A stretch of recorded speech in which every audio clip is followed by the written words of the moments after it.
আজকে যাচ্ছি আমরা সিদ্দিক আলী কালীবাড়ি। যেতে যেতে দেখি একটা লরি খারাপ হয়ে পড়ে।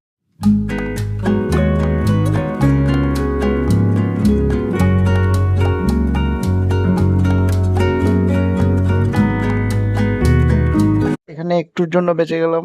মানে একটা স্করপিও গাড়ি ডান দিক চেপে চলে এসেছিল। চারজন মিলে দাঁত খেলাতে খেলাতে চলে এলাম। আবার সুব্রতর সঙ্গে দেখা হয়ে গেল। সুব্রতকেও বললাম চল কালীবাড়ি থেকে।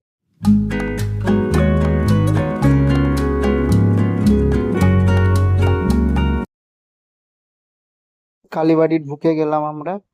কালীবাড়ির এরিয়াটা পুরো অনেক বড় এবং এই ব্রিজ পার করে ঢুকতে হয়। চারিদিকে জল।